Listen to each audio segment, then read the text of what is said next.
महाशिवरात्रि लोग कहते हैं यह शिवजी की शादी की सालगिरह है। लेकिन सच कहूं, यह आधी अधूरी बात है। यह रात सिर्फ जश्न की नहीं, बल्कि उस खौफनाक अंधेरे की गवाह है जब पूरी दुनिया खत्म होने की कगार पर थी। एक ही रात में तीन ऐसी घटनाएं घटी जिन्होंने ब्रह्मांड का नक्शा बदल दिया।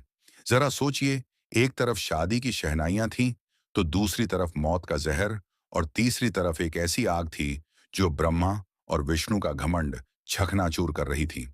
अगर आप यह वीडियो 16 फरवरी से पहले देख रहे हैं, तो सावधान हो जाइए, क्योंकि आज हम शिवलिंग के प्रकट होने की वो कहानी सुनेंगे जिसे सुनकर आपके रोंगटे खड़े हो जाएंगे। कहानी पर आते हैं। एक बार ब्रह्मा जी और विष्णु जी में युद्ध छिड़ गया। दोनों लड़ रहे थे कि मैं महान हूं, नहीं मैं तुमसे ज्यादा महान हूं। उनका यह घमंड जब दुनिया का संतुलन बिगाड़ने लगा, तब अचानक उनके बीच एक विशाल अनंत अग्नि स्तंभ प्रकट हुआ। वह आग का एक ऐसा खंभा था जिसका ना कोई शुरुआत था ना अंत। उस स्तंभ से एक भारी आवाज आई, जो मेरे आखिरी सिरे को खोज लेगा वही महान होगा। ब्रह्मा जी हंस बनकर ऊपर उड़े और विष्णु जी बराह बनकर नीचे गए। हजारों साल बीत गए, विष्णु जी को अंत नहीं मिला। उन्होंने अपनी हार मान ली। लेकिन ब्रह्मा जी ने वापस आकर झूठ बोला कि उन्हें अंत मिल गया है। उसी पल उस आग से काल भैरव प्रकट हुए और सजा के तौर पर उन्होंने ब्रह्मा जी का वो सिर काट दिया जिससे उन्होंने झूठ बोला था। उनका अहंकार टूट गया, क्योंकि शिव जी आग के रूप में आए थे। वो बहुत गर्म थे। तब देवताओं ने उन्हें शांत करने के लिए उन पर जल और दूध चढ़ाया। यही वह पहला दिन था जब शिवलिंग पर रुद्राभिषेक की शुरुआत हुई। लेकिन कहानी यहीं खत्म नहीं होती।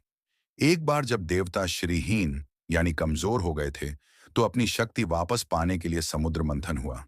सबको उम्मीद थी अमृत की, लेकिन निकला क्या? हल हल विष, पूरी दुनिया जलने लगी। तब फिर वहीं भोलेनाथ आगे आए। संसार को बचाने के लिए उन्होंने उस उबलते हुए जहर को पी लिया और अपने कंठ में रोक लिया।